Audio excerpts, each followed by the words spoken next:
नमस्कार,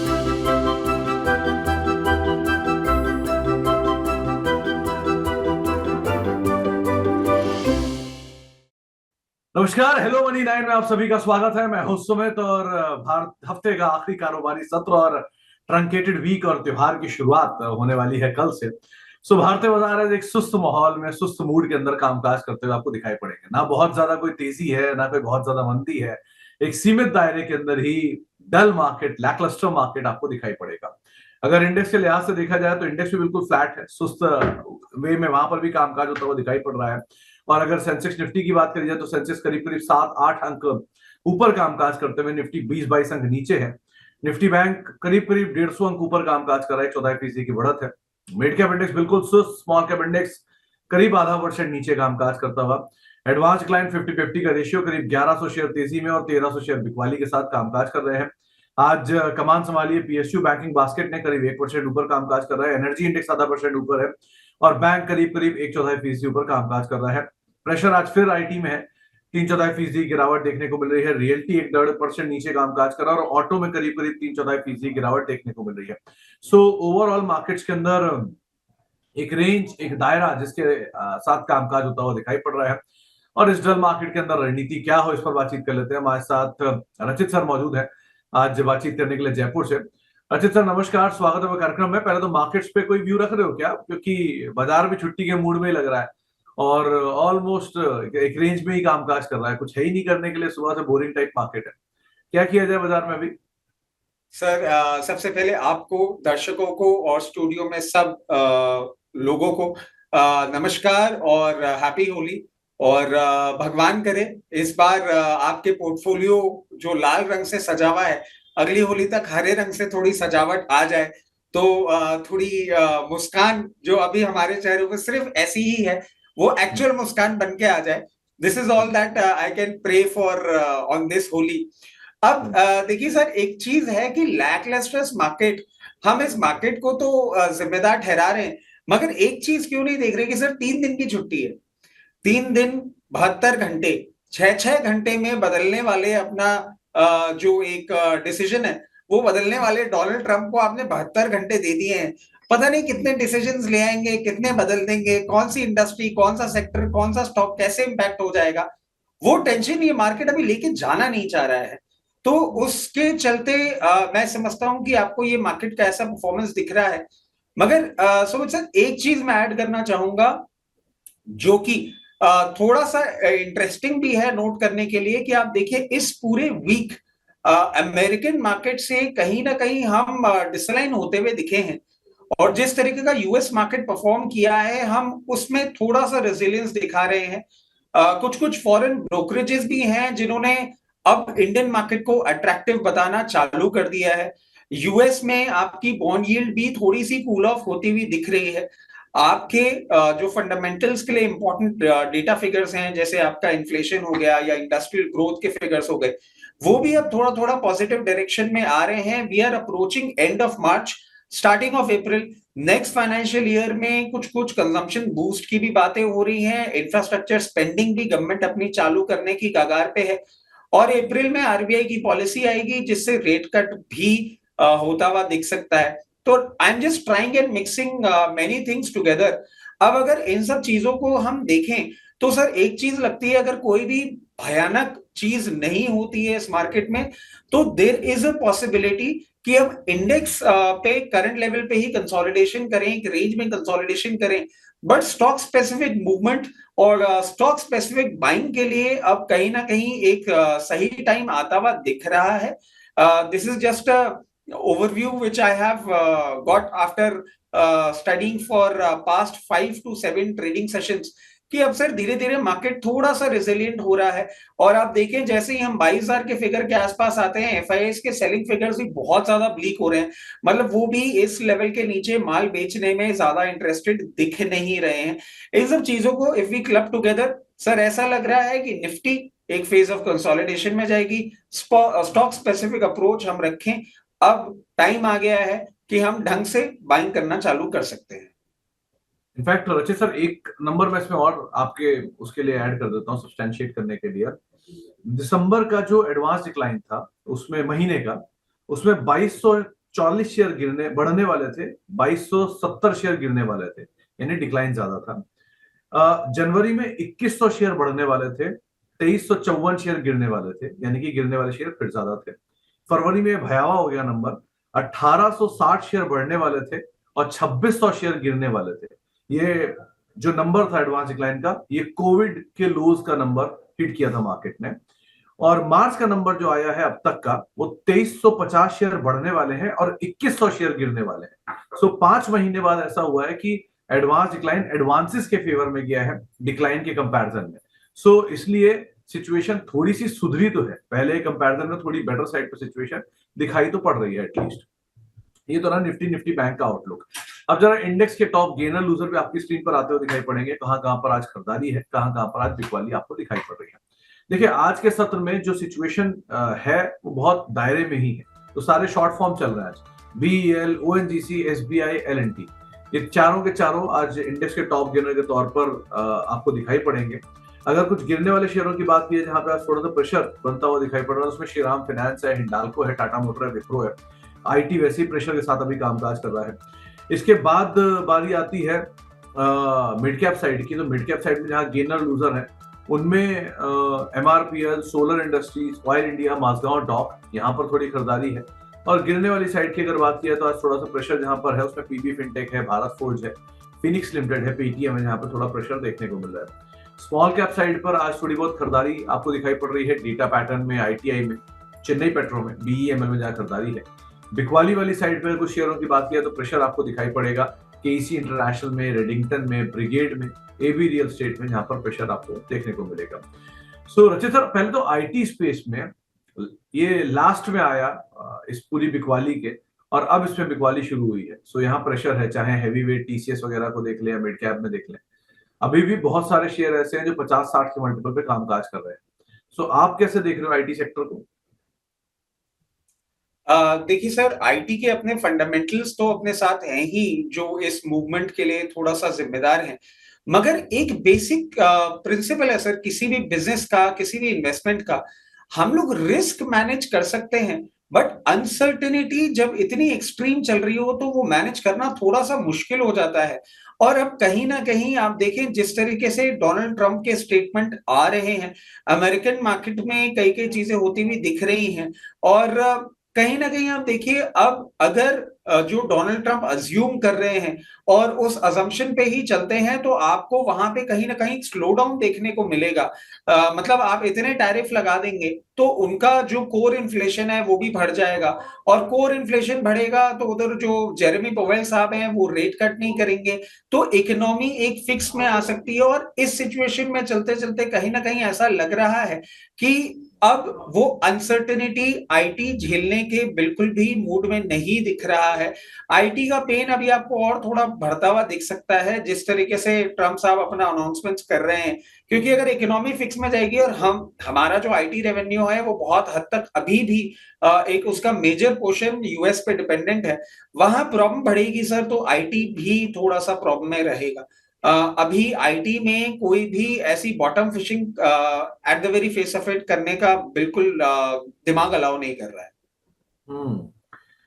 चलिए, तो अब शुरुआत करते हैं सवाल जवाब के सिलसिले की और बातचीत करते हैं आपके सवालों पर। अगर आपका भी कोई सवाल है और आप भी इस कार्यक्रम का हिस्सा बनना चाह रहे हो, अच्छी तरह से चर्चा करना चाह रहे हो, तो आप हमारे साथ जुड़ सकते हो। आपकी स्क्रीन पर ये तमाम डिटेल्स आएंगी, आप व्हाट्सएप के जरिए इस कार्यक्रम का हिस्सा बन सकते हैं।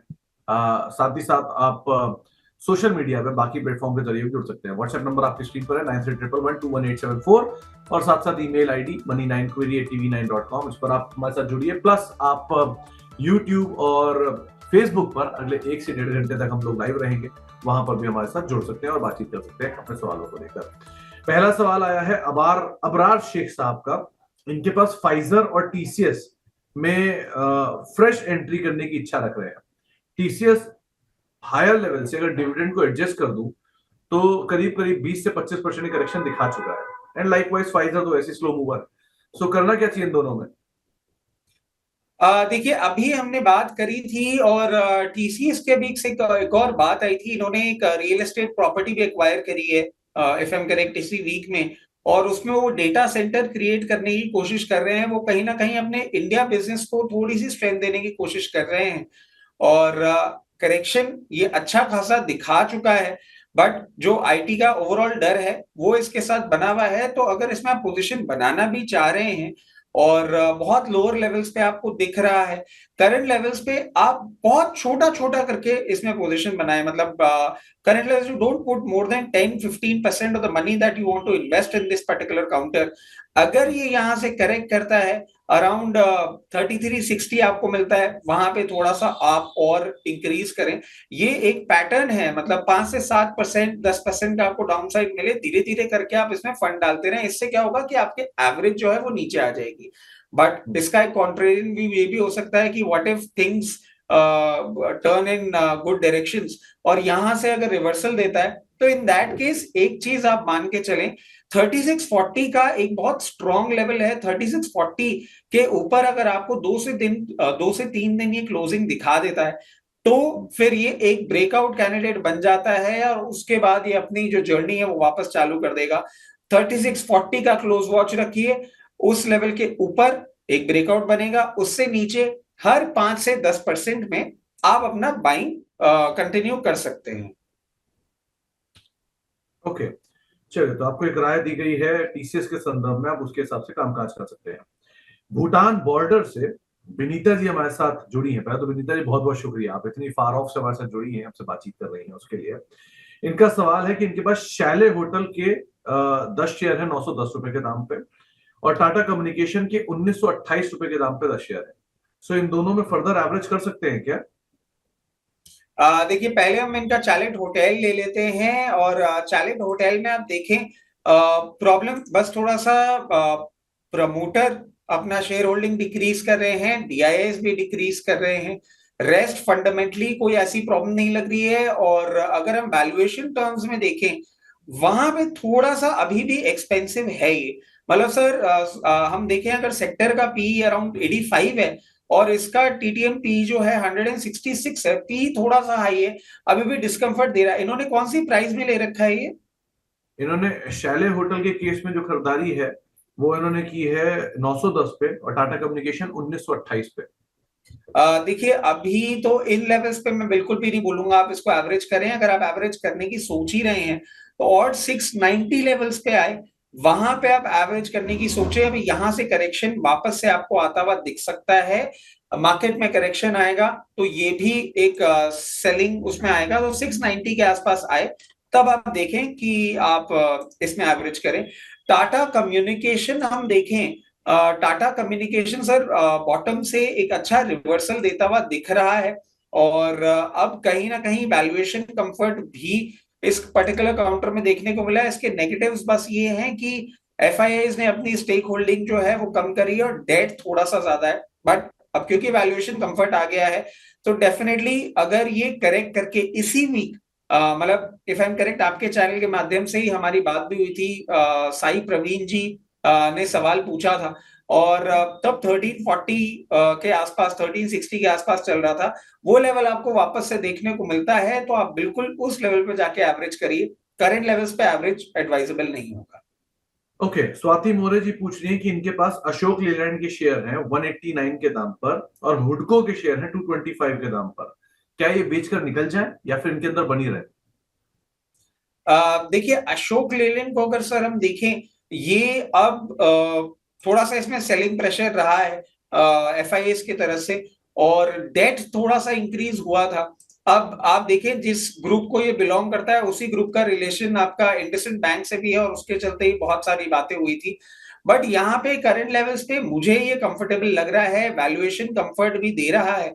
और आप ध्यान करें सर, हमने ऑटो सेक्टर का एक डेटा कवर किया था, उसमें कहीं ना कहीं इनके जो कमर्शियल व्हीकल है उनकी सेल्स के फिगर्स इंप्रूव होते हुए दिखने की बातें हो रही हैं। करंट लेवल्स पे तो नहीं, अगर आपको प्रॉफिट बुक करना ही है तो अराउंड 225 रुपए के आसपास मिले, आप बिल्कुल अशोक लेलैंड से तब निकल सकते हैं। और हुडको? अच्छा सर, हुडको हुडको भी खरीदा है? अच्छा सर, आपकी आवाज स्टार्टिंग में ना थोड़ी सी कम आ रही है। हुडको अगर हम देखें तो हुडको अब आपको एक वैल्यूएशन कंफर्ट दे रहा है, और बस डेट का प्रॉब्लम है। अगर हुड को आप एवरेज करना चाह रहे हैं तो आपको एक चीज मैं सजेस्ट करूंगा, आपको वापस ये 168 से 170 का लेवल दिखा है, वहां पे आप अपनी पोजीशन एवरेज करने की सोच सकते हैं। ओके, एक सवाल आया है अमर राजा एनर्जी के ऊपर, राहुल अग्रवाल साहब का सवाल है। 1141 रुपए के दाम पे इनकी खरीदारी है, अभी ये फर्दर एवरेज करें, स्टेबल होता दिख रहा है क्या स्टॉक? सर देखिए, कहीं ना कहीं वैल्यूएशन कंफर्ट तो इसने दे दिया है, स्टेबिलिटी कोशिश कर रहा है। अगर आप सुमित सर, आप भी क्योंकि चार्ट देखते हैं इसलिए मैं बोलूंगा कोशिश कर रहा है सर ये, एंड अराउंड 950 लेवल्स पे एक स्टेबिलिटी की कोशिश चल रही है, जो कि कहीं ना कहीं सक्सेसफुल होती हुई भी दिख रही है। इनको एक चीज एडवाइस करेंगे सर, 950 का लेवल्स पे आए, वहां पे एक बार एवरेज करें, और अगर वहां पे आप एवरेज जो करते हैं, सिर्फ उस एवरेज का एक स्टॉप लॉस लगा के चले 900 रुपीज का।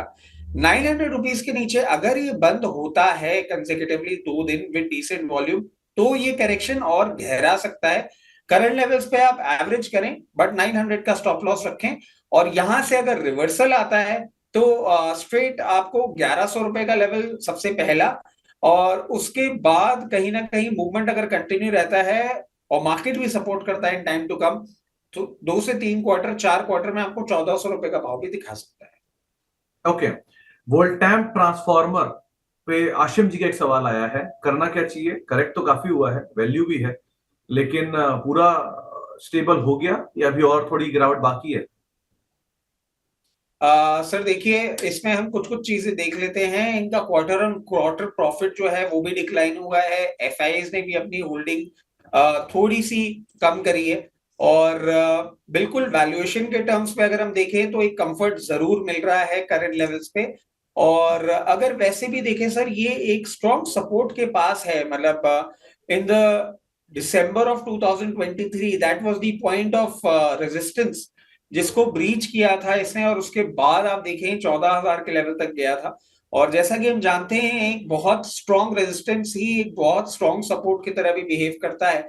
तो डेफिनेटली आपने ऊपर के भाव में ले रखा है तो करंट लेवल्स पे आप इसमें एवरेज करने की सोच सकते हैं, मगर क्योंकि मार्केट वॉलेटाइल है और ये काउंटर एक मूवमेंट में जब आता है तो हाई बीटा मूवमेंट भी करता है, तो आपको एक छोटी सी चीज मैं एडवाइस करना चाहूंगा कि जो आप करंट लेवल पे एवरेज कर रहे हैं, उस पोजीशन को थोड़ी स्ट्रिक्ट स्टॉप लॉस के साथ मेंटेन करें। यहां से स्टॉप लॉस थोड़ा सा दूर है क्योंकि चार्ट में गैप है, अराउंड 58-50 के स्टॉप लॉस के साथ ये पोजीशन आप मेंटेन करें।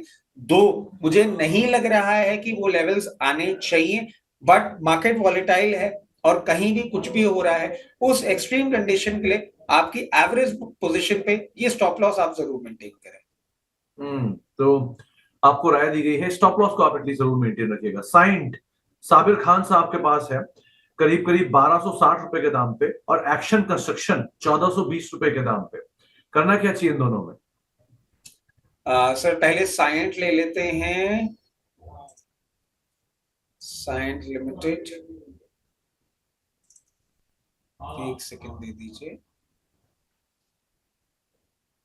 साइंट में देखिए सर, कुछ कुछ वीकनेस ज्यादा हो रही है, प्रमोटर्स भी अपना स्टेक बेच रहे हैं, ईयर ऑन ईयर प्रॉफिट भी डिक्लाइन कर रहा है, क्वार्टर ऑन क्वार्टर भी कर रहा है, और एफआईएस भी अपना होल्डिंग लिक्विडेट कर रहे हैं। थोड़ा सा इस करेक्शन के बाद वैल्यूएशन कंफर्ट तो आ रहा है। अब हम देख लेते हैं कि सर, मगर ये फॉल रुकता हुआ नहीं दिख रहा है, और अभी सपोर्ट भी इन नियर टर्म नहीं मेरे को दिख रहा है। मैं इनको एवरेज करने के लिए करंट लेवल्स पे नहीं बोलूंगा, टेक्निकल्स फेवर नहीं कर रहे हैं। मैं समझता हूं अभी थोड़ी दूरी बना के रखें, और यहां से 100 रुपए का और डाउन साइड ये रजिस्टर करें अराउंड 1080 लेवल्स, तो वहां जाके रिविजिट करें। अभी ये अरेस्ट होता हुआ नहीं दिख रहा है down side, so for the time being दूरी रखें, 1080 के आसपास जाए तब सोचेंगे क्या करना है। इसके बाद सर कौन सा काउंटर था इनका साइड के बाद? एक्शन कंस्ट्रक्शन, एक्शन कंस्ट्रक्शन, हाँ, एक्शन कंस्ट्रक्शन, एक्शन कंस्ट्रक्शन। अब एक्शन कंस्ट्रक्शन इक्विपमेंट्स अपन देख लेते हैं। एक्शन कंस्ट्रक्शन में आप देखें, अभी भी थोड़ा सा वैल्यूएशन जो है वो सेक्टर के पीई से थोड़ा सा ऊपर चल रहा है, बट उसके पीछे आप देखें इसके कारण भी हैं कि एफआईएस ने भी अपनी होल्डिंग इंक्रीज करी है, कंपनी का ईपीएस इंप्रूव हुआ है, प्रमोटर प्लेज नहीं है, और उस कारण का एक ये प्रीमियम है जो ये कंपनियां भी डिमांड कर रही है अपने पर्टिकुलर इंडस्ट्री के अंदर। अगर चार्टिकल पैटर्न्स भी देखें तो वो थोड़े से अभी आपको इराटिक लग रहे हैं। थोड़ा सा यहां से कूल ऑफ करे, यहाँ पे don't jump the gun, around 1080 के आसपास आए, वहां पे एवरेज करें, और वो जो एवरेज की पोजीशन है उसके लिए 1030 का बहुत स्ट्रॉन्ग स्टॉप लॉस रखें। इन दो लेवल्स के साथ आप इसमें ट्रेड कर सकते हैं, और 1080 जो आप एवरेज करेंगे उसके लिए मैं आपको एक और चीज सजेस्ट करूंगा कि 1080 वाला एवरेज अराउंड 1240 रुपए आपको मिले, वहां पे उसको एग्जिट भी करें, और ऐसे करके अपना जो बाइंग प्राइस है उसको नीचे लेकर आए। ओके, तो आपको रणनीति बताई गई है एक्शन कंस्ट्रक्शन के संदर्भ में भी। सर, एक सवाल आया है अमरनाथ सिंह साहब का जेंसॉल इंजीनियरिंग के बारे में। इन्होंने अभी न्यूज की बात की है। अमरनाथ जी, इसमें देखिए न्यूज ये आई है कि बोर्ड ने स्टॉक स्प्लिट को मंजूरी दे दी है। 10 रुपए का जो फेस वैल्यू है उसको 1 रुपए की फेस वैल्यू में कन्वर्ट कर दिया है। करीब 199 करोड़ रुपए वारंट से रेज करेंगे। $5 करोड़ के आसपास का फंड रेजिंग है, और प्रमोटर को 56 रुपए पर शेयर के दाम पर ये वारंट इशू किए जाएंगे, यानी कि 360 रुपया 560 रुपए के दाम पर आप मान लीजिए प्री स्प्लिट इसको इशू किया जाएगा। इससे पहले 817 रुपए के दाम पर था। सो इन सब न्यूज फ्लोज के बीच में स्टॉक में सर सेम ही कहानी है, इसमें अपर सर्किट लोअर सर्किट ही चल रहा है। आप क्या राय रखते हो, क्या करना चाहिए जेंसॉल में? सर मेरे हिसाब से अगर आपके पास पोजीशन नहीं है, प्लीज ऐसे काउंटर्स से थोड़ा दूरी बना के रखें। बहुत अच्छे काउंटर्स बहुत अच्छे डिस्काउंट पे मिल रहे हैं। Don't don't look into such kind of counters. Promoter pledge भी बहुत ज्यादा हो रखा है, बहुत प्रॉब्लम है, बहुत कॉम्प्लेक्सिटीज है। And I was just going through a report Gensol का सर, ब्लू एक करके एक और कंपनी है जो टैक्सी सर्विसेज प्रोवाइड करती है, उसका भी कोई इन्वॉल्वमेंट अभी इनका धीरे धीरे बाहर आ रहा है। बहुत कॉम्प्लेक्स पोजीशन होने वाली है, अभी इससे प्लीज दूरी बनाए रखें। ब्लू स्मार्ट जिसकी आप बात कर रहे हैं, जी वो जी जी इनकी जी। एक आर्म है जो टैक्सी कारोबार में है, और उसको ये लोग बेचने की योजना ही बना रहे हैं। दरअसल रिसेंटली प्रमोटर ने इंटरव्यूज में बोला था कि वो हिस्सेदारी बढ़ाएंगे कंपनी में, लेकिन उसके अगले दिन उन्होंने स्टेक बेचा था। वो बेसिकली वो स्टेक बेचकर उन्होंने वारंट के अंदर कन्वर्ट किया था और सब्सक्राइब किया था, जिससे पैसा सीधे कंपनी के अंदर आ गया था। तो कुछ चीजें चल रही हैं, लेकिन जब तक ये पूरा तूफान थम नहीं जाता, सिचुएशन नॉर्मलाइज नहीं हो जाती, तब तक आप अवॉइड करिए। बेस्ट यही है सर, जहां डाउट हो वहां से आउट हो, बेस्ट रणनीति है बाजार के लिए। अब आगे बढ़ते हैं। एक सवाल आया है जय दास साहब का, आपको ये होली की शुभकामनाएं दे रहे हैं। हुडको के इनके पास 247 रुपए के दाम पर शेयर है, और गेल के 192 के दाम पर शेयर है। हुडको पे हम बात ऑलरेडी कर भी चुके हैं। सो गेल के केस में आप क्या राय रखते हो, क्या करना चाहिए? सर गेल के केस में देखिए, अब जिस तरीके से ये परफॉर्म कर रहा है, एक वैल्यूएशन कंफर्ट भी दे दिया है। थोड़ा सा प्रॉब्लम था, प्रमोटर्स और एफआईआईज दोनों ने ही अपना स्टेक सेल किया था, बट करंट लेवल्स पे एक कॉन्फिडेंस ये काउंटर इन्फ्यूज करता हुआ दिख रहा है।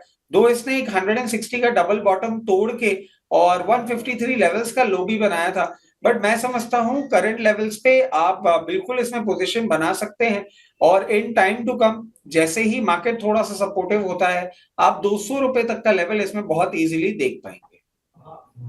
तो 200 तक के लेवल यहाँ पे आते हुए दिखाई पड़ सकते हैं। जेएसडब्ल्यू इंफ्रा में फ्रेश एंट्री करने की बातचीत कर रहे हैं आशिम पाल साहब कोलकाता से। क्या करना चाहिए, अवॉइड करें अभी? सर देखिए, जेएसडब्ल्यू इंफ्रास्ट्रक्चर 265 के भाव में चल रहा है, और करंट लेवल्स पे सिचुएशन थोड़ी सी ठीक दिख रही है, और वैल्यूएशन कंफर्ट भी दे रहा है। तो मेरी समझ से अगर आप एंट्री करना चाह रहे हैं, इसको थोड़ा सा कूल ऑफ करने दे सर। 265 मतलब 5 रुपए का ही फर्क है। 260 पे एक सपोर्ट है, 260 के सपोर्ट पे आप इसमें बिल्कुल बाइंग कर सकते हैं, मगर टेक्निकल लेवल्स पे इसका स्टॉप लॉस थोड़ा सा दूर आ रहा है। उसके हिसाब से ही अपनी क्वांटिटी मैनेज करिएगा। 260 पे आप बाय करते हैं, 224 का बहुत स्ट्रॉन्ग स्टॉप लॉस आपको लगा के चलना होगा, और जैसे ही सिचुएशन थोड़ी सी सुधरती है, 320 रुपए तक के लेवल आपको एक काउंटर दिखाने का दमखम रखता है। ओके, एक जोमेटो पे खरीदारी करने की इच्छा रखी जा रही है इन लेवल्स पे। सो अच्छे सर, डिमांड भी अच्छी आनी है अगले 3 दिन में, करना क्या चाहिए जोमेटो में? देखिए सर, जोमेटो में डिमांड अच्छी आने वाली है, वो बात ठीक है, बट जोमेटो की खुद की कुछ कुछ चीजें हैं जो अब प्रॉब्लम में आ रही हैं। और सर अभी आप देखिए कि if I am correct, today there was a news, DMart is also planning to enter into quick commerce. ऐसा कुछ था, एक डेवलपमेंट था या मार्केट का एक रूमर था। आपका रिलायंस भी आ रहा है, अमेजोन भी आ रहा है, और वो जो बड़े प्लेयर्स हैं उनसे मुझे डर लग रहा है, मैं बहुत ज्यादा कंफर्टेबल नहीं हूँ। ये जोमेटो का जो खुद का बिजनेस है उससे ये प्रॉफिट में भी आ गए हैं, और अभी इन्होंने क्विक सर्विस एम्बुलेंसेस भी कई कई जगह चालू करी है, बट एक सेंस ऑफ कंफर्ट नहीं है। अभी आप अगर इसको अवॉइड कर सकते हैं तो अवॉइड ही करें, और अगर आपका मन ही है इसको खरीदने का तो मैं एक चीज सजेस्ट करूंगा कि ये थोड़ा सा कूल ऑफ करें। एंड यहां से अराउंड 180 के लेवल्स के आसपास है, only if you want to buy, तो उन लेवल से बाइंग करिए, अभी थोड़ी दूरी बनाए रखें। एक सवाल आया है प्रिया जसरोतिया जी का, मैं रेगुलर व्यूअर भी हैं, इनके पास इन्वायरो इंफ्रा के शेयर हैं और साथ ही साथ यूनाइटेड स्पिरिट्स भी है 1500 रुपए के दाम पर। सो रचित सर, आजकल होली एनवायरो का टाइम इंफ्रा, है, यूनाइटेड स्पिरिट्स एनवायरो ले इंफ्रा, रहे हो क्या? हाँ एनवायरो इंफ्रा ही खोल रहा हूँ मैं सर, मेरे चार्ट में मैं खोलने की कोशिश कर रहा हूँ। और हाँ। दूसरा जो आपका सर काउंटर है उसमें मुझे एक बहुत ही शॉकिंग न्यूज अभी मैंने देखी। There is this company Budweiser, it is हाँ। The company is firing 15% of the employees sir. हाँ। तो सर क्योंकि कॉस्ट कटिंग का एक मेजर है। कॉस्ट कटिंग का ट्रिक है, लेकिन आमतौर पे किसी भी कंपनी में अगर एम्प्लॉय फायरिंग होती है तो वैसे तो दुखद खबर है, लेकिन कंपनी के मार्जिन को इम्प्रूव करने के लिए वो बेटर सिचुएशन होती है। हाँ खैर मतलब लेकिन बट मार्जिन सर सेल से भी इम्प्रूव की जा सकती है, ये एम्प्लॉय फायरिंग तो मुझे समझ में नहीं आया कंसेप्ट, बट कहीं ना कहीं उनको सेल नहीं दिख रही होगी इस किस्म की। तो there is a season probability. Season चलिए सीजन अब बियर का हम सीजन अब शुरू एनवायरो, होगा। हार्ड ड्रिंक्स का सीजन लास्ट, जो second half of the year होता है वो हार्ड ड्रिंक के लिए अच्छा होता है। First half of the year जो होता है वो बियर के लिए अच्छा होता है, तो वापस आ जाएगी वो, तो सेल जैसे इंप्रूव होगा चीजें बेटर हो अब जाएंगी। सर ये खैर नॉलेज तो लेकिन देखिए आपको मेरे से ज्यादा है, तो आई थिंक मुझे फॉलो ही करना पड़ेगा इसमें आपको। तो तो यूनाइटेड अब कैसा लग एनवायरो रहा है? इंफ्रा सर एक बार देख लेते हैं। हाँ। वैल्यूएशन कंफर्ट इसमें आ रहा है, और अब बाकी फंडामेंटल्स ठीक लग रहे हैं। अगर ये एवरेज करने की बात कर रहे हैं तो देखिए जो मेरे पास अभी, क्योंकि इसमें सर बहुत ज्यादा पुरानी लिस्टिंग नहीं है, बहुत ज्यादा चार्ट भी हमारे पास नहीं है, बट जो चार्ट है उसके हिसाब से आप करंट लेवल्स पे बिल्कुल इसको एवरेज कर सकते हैं। मगर हमारे पास चार्ट नहीं है, एक टेक्निकल नो हाउ के थ्रू मैं आपको ये चीज जरूर ऐड करना चाहूंगा कि जो जो आप एवरेज कर रहे हैं उसे 178 का बहुत स्ट्रॉन्ग स्टॉप लॉस रखें। उसके नीचे अगर 2 से 3 दिन बंद होता है तो प्लीज अपनी पोजीशन एग्जिट करिएगा। दो चांसेस थोड़ी ब्लीक हैं, but it's better to be safe than sorry. तो वो लेवल पे आप जरूर एक स्टॉप लॉस मेंटेन करिएगा। और जो आप एवरेज कर रहे हैं उसके लिए अगर मार्केट में सपोर्ट वापस आता है तो मैं समझता हूं 260 रुपए तक का भाव ये आपको बहुत इजीली दिखाने का दमखम रखता है। तो, और यूनाइटेड स्पिरिट्स में यूनाइटेड स्पिरिट्स पे सर नजर डालें, तो पता नहीं क्यों, मतलब ये हमेशा मेरे पास आता है, हर फ्राइडे यूनाइटेड स्पिरिट्स का सवाल आ ही जाता है। वैसे इसमें थोड़ा सा प्रॉब्लम कुछ टाइम से देखने को मिला है, क्वार्टर ऑन क्वार्टर प्रॉफिट भी इसका कूल ऑफ किया है, और एफआईआईज ने भी अपनी होल्डिंग कम करी है। बट कहीं ना कहीं सर सेक्टर के पीई के कंपैरिजन में वैल्यूएशन कंफर्ट मिल रहा है। और सॉरी, जैसा कि आप बता रहे हैं अब इनका सीजन भी आ रहा है, तो आपकी इस बात को मैं सच मानते हुए समझता हूं कि सर आप बिल्कुल अभी इसमें बने रहें। अगर आप एवरेज करने की बात कर रहे हैं तो मैं सजेस्ट करूंगा यहां नहीं, मार्केट थोड़ा सा कूल ऑफ करे और 1280 1290 के आसपास आपको एवरेज करने के लिए मिले, that will be the optimum level. और वहां से एवरेज करने के बाद मार्केट जब सुधरेगा तो पहला लेवल आपको 1460 का मिलेगा, और उसके बाद उसको ब्रीच करने के बाद जब ये मेंटेन करता है तो 1650 से 1700 का भी लेवल है, वो आपको देखने को मिल सकता है। नहीं, तो रचित सर मैं मान सकता हूँ क्या कि छोटी छोटी मात्रा में या मॉडरेट मात्रा में लेना चाहिए स्टॉक ऑब्वियसली? नहीं सर, देखिए स्टॉक तो डेफिनेटली अब ये जिस तरीके से चल रहा है, मैं समझता हूँ अराउंड क्वांटिटी आपको ठीक ही रखनी होगी।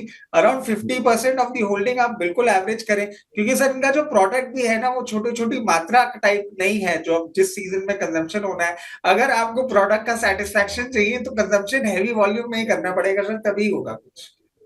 नहीं नहीं, देखिए मैं सिर्फ स्टॉक की बात कर रहा था, आप गलत तरफ चले जा रहे हैं। खैर, लेकिन होली का समय है तो ठीक है, इतनी मस्ती मजाक चलता है। आगे बढ़ते हैं। एक रितेश सिंह साहब का सवाल आया है पीजी इलेक्ट्रोप्लास्ट के ऊपर। ये एंट्री लेवल पूछ रहे हैं, इसमें करना क्या चाहिए? एक बढ़िया स्टॉक था, अच्छी तेजी थी, क्यूआईपी आया, उसके बाद से नीचे आ रहा है। क्या क्या करें इसमें? सर ये क्यूआईपी वाली स्टोरी में मैं एक चीज ऐड करता हूं। अब बोलूंगा तो वो बात हो जाएगी कि फिर से ये बात हो रही है। But this week itself you had posted the entire detail कि क्यूआईपी आया, उसके बाद स्टॉक्स नीचे गए, and it took all the news channel to cover, like in 2 days they covered the news. तो ये जो है ना सर, मतलब अभी जो आपने वो एडवांस डिक्लाइन वाली बात करी थी, तब भी मुझे लगा था कि उसमें आपने थोड़ी डेटा मंचिंग करी होगी। और ये क्यूआईपी वाला तो आपका ट्विटर अकाउंट सर, मेरे को लगता है सारे उसको खोल के बैठे रहते हैं और आप कुछ भी डालते हो उसकी स्टोरी बन जाती है। तो खैर, क्यूआईपी वाली स्टोरी मुझे तो अ, देखो रचित सर, डेटा तो डेटा है, वो सबके पास एक्सेस है। जिसकी पहले नजर पड़ जाती है, बस वही अंतर आता है थोड़ा बहुत। तो कभी वो नाव पानी पे, कभी पानी नाव पे, तो चलता ही रहता है। तो हम सब एक ही जोनर के लोग हैं, कभी इधर कभी उधर चलता ही रहेगा। सो ठीक है, अपने ही सब लोग हैं, इधर उधर भी क्या ही बोलना उसमें। लेकिन ये बात सही है कि हाँ, बहुत सारे स्टॉक क्यूआईपी के नीचे आ गए हैं और सब्सटेंशियली नीचे आ गए हैं। तो इसलिए हमने एक बड़ी इंटरेस्टिंग ऑब्जर्वेशन भी देखी है कि ऊपर के लेवल पे प्रमोटर क्यूआईपी करते हैं और नीचे के लेवल पे प्रमोटर पार्टिसिपेट भी कर रहे हैं उन कंपनियों में। एग्जाम्पल देता हूं, जैसे हाईटेक पाइप है, इसका 180 रुपए पे क्यूआईपी आया था और 111 रुपए पे खुद प्रमोटर ने पार्टिसिपेट किया। सो ऐसे बहुत सारी जगहों पे हम ऑब्जर्व कर रहे हैं। तो पीजी इलेक्ट्रोप्लास्ट में भी एक अच्छी तेजी आई, ऊपर के लेवल पे क्यूआईपी आया।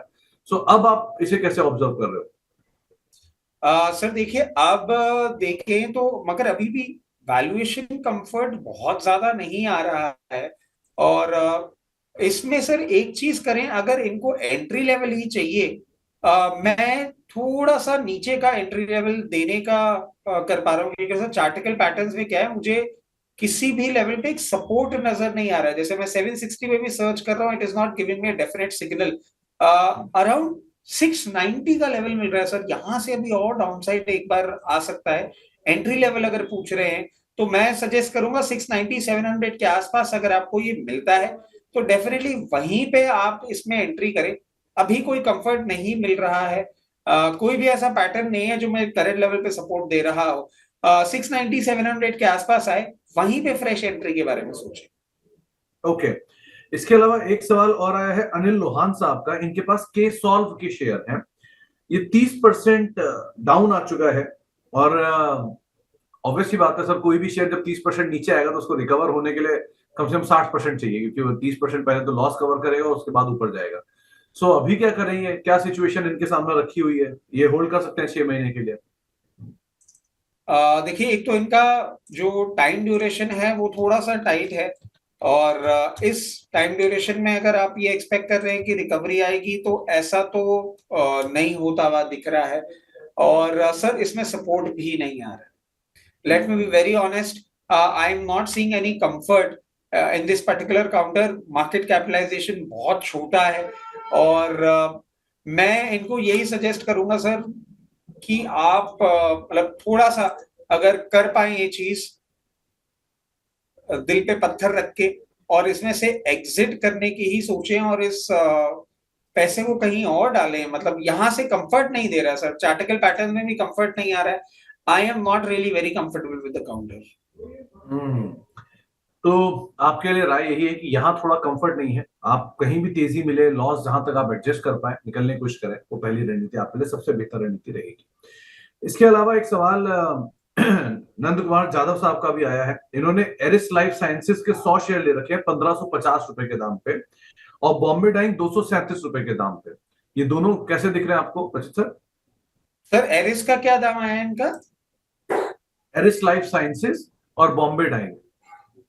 नहीं, एरएस में इनका एंट्री लेवल लाइक अभी 1254 चल रहा है।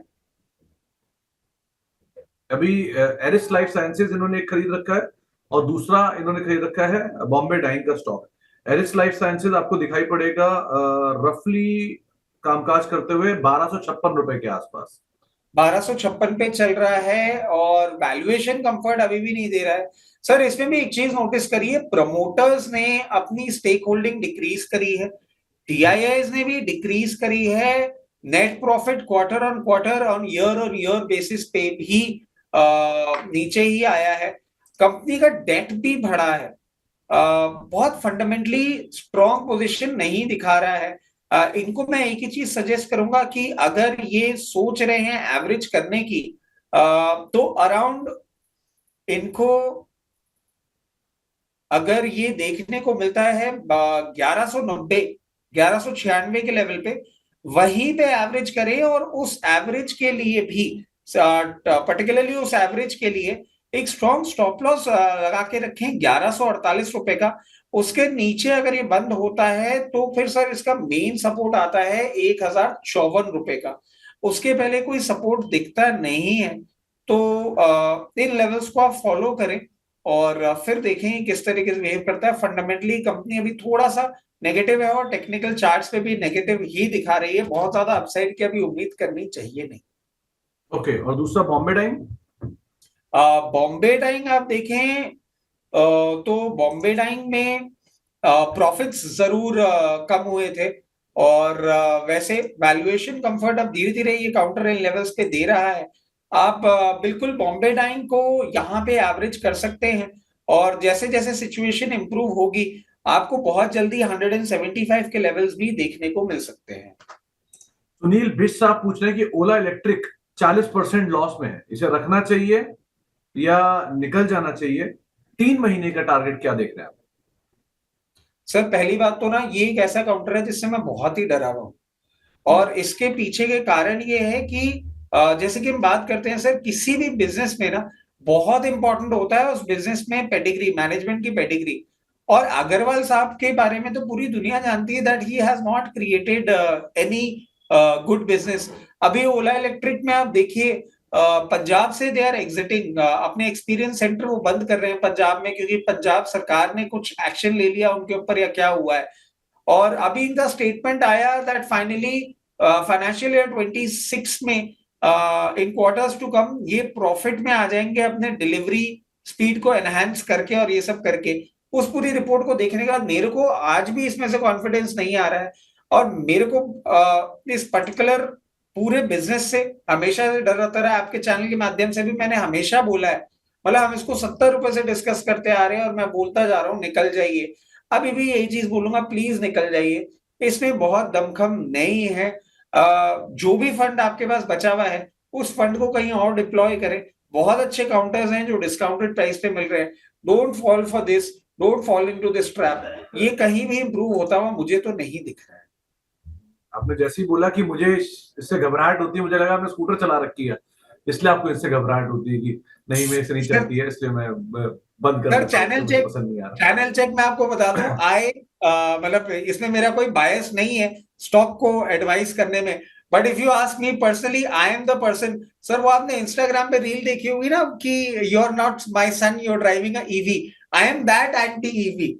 मतलब मेरे को तो ईवी इतनी नापसंद है कि कोई मुझसे ईवी की बात भी करता है तो मैं बोलता भाई साहब रहने दो, आप चलाओ अपनी ईवी, मैं खुश हूं अपने पेट्रोल गाड़ियों से। वो सर ऑटो एंथुजियास्ट जो होता है आमतौर पे वो ईवी से थोड़ा दूर अभी के लिए एटलीस्ट रहता है, लेकिन हाँ देखते हैं आगे चल के इंफ्रास्ट्रक्चर कैसा बनता है उसके हिसाब से भी। इसके अलावा एक दो सवाल और शामिल कर लेता हूँ जहाँ पे बातचीत करनी जरूरी भी है। तो कुछ सवालों में एक सवाल आया हुआ है वाजिद खान साहब का, इनके पास रिलायंस के शेयर हैं 1190 रुपए के दाम पे और बजाज हाउसिंग के शेयर हैं 116 रुपए के दाम पे, और इन दोनों को ये लॉन्ग टर्म के लिए होल्ड कर सकते हैं। करना क्या चाहिए इनमें? सर रिलायंस के लिए तो मैं एक ही चीज बोलूंगा, कॉन्ग्रेचुलेशंस, आपने बहुत ही अच्छा काउंटर बहुत ही अच्छे दाम पे लिया हुआ है और बिल्कुल भी कुछ भी हो जाए, खान साहब को ये चीज बोलनी होगी, कुछ भी हो जाए इसमें से आपको एग्जिट नहीं लेना है।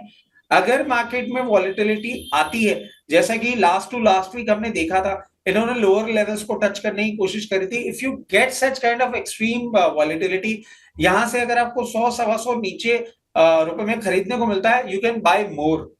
किसी भी बात पे आप बिल्कुल भी विचलित ना हो। बहुत ही उम्दा काउंटर, आपने बहुत ही अच्छे भाव में खरीद रखा है। पोजीशन मेंटेन करें। If you are a long term investor, in time to come आपको ये मल्टी बैगर टाइप रिटर्न देने का दमखम रखता है और बिल्कुल ये रिटर्न देगा। बजाज हाउसिंग फाइनेंस में मैं एक चीज बोलूंगा कि क्योंकि आप लॉन्ग टर्म इन्वेस्टर हैं, इसलिए एक सेंस ऑफ कंफर्ट है जो कि आपकी इस होल्डिंग, आप इसको मेंटेन करें। इसमें थोड़ा सा वैल्यूएशन अभी भी अपसाइड पे है और करेक्शन हो सकता है आपको अगर आने वाले समय में देखने को मिले, क्योंकि कंपनी अच्छी है, पेडिग्री अच्छी है, मार्केट में पोजीशनिंग भी अच्छी है। अगर करेक्शन आता है तो आपको एक चीज मैं ऐड करूंगा कि अराउंड 94 लेवल्स, 94 लेवल्स आपको देखने को मिले, वहां पे अपनी पोजीशन और इंक्रीज कर सकते हैं। आपके दोनों ही काउंटर बहुत ही उम्दा हैं, इनको मेंटेन करें। चलिए, लंबी अवधि के लिए रखिए दोनों ही शेयरों को, बढ़िया दाम पे आपने खरीद रखा है, कहीं नीचे मिल जाए फर्दर आप एवरेज कर भी सकते हैं।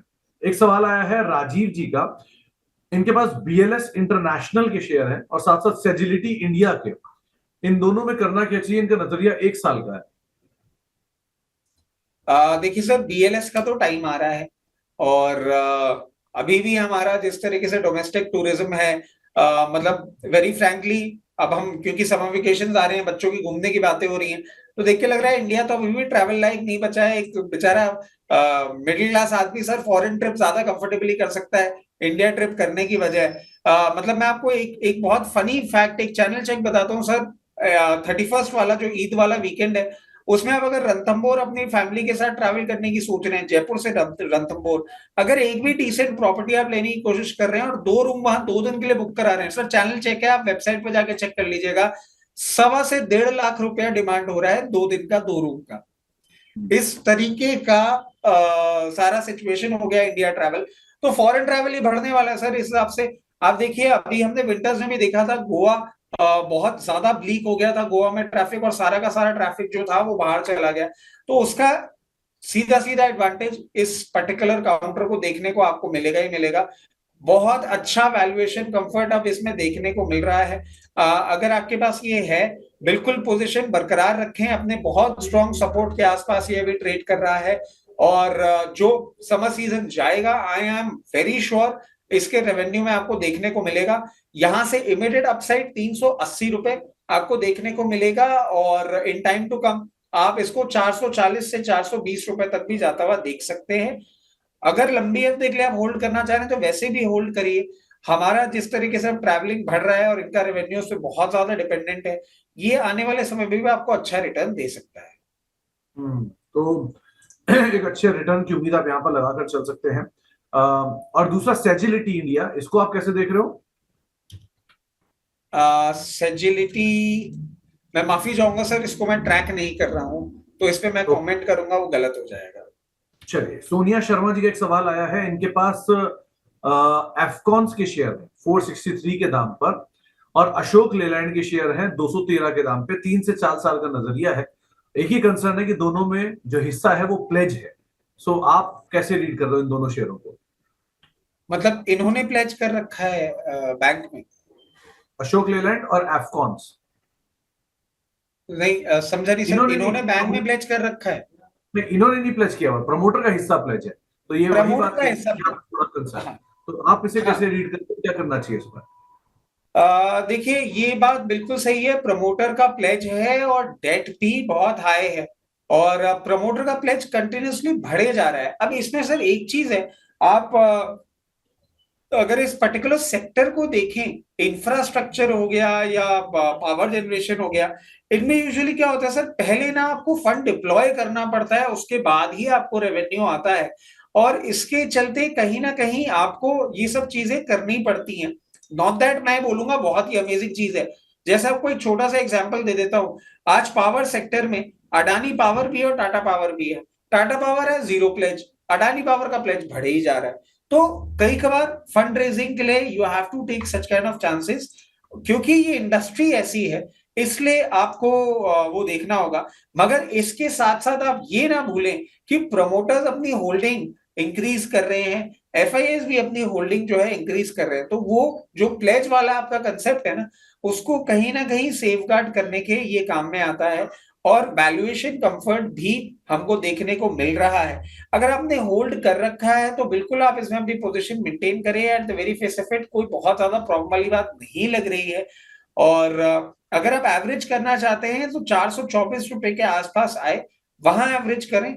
और जैसे ही मार्केट थोड़ा सा सपोर्टिव बनेगा, आपको 500 रुपए तक के लेवल्स, और उसके बाद मतलब 500 से 525 के लेवल्स आपको जल्दी देखने को मिल सकते हैं।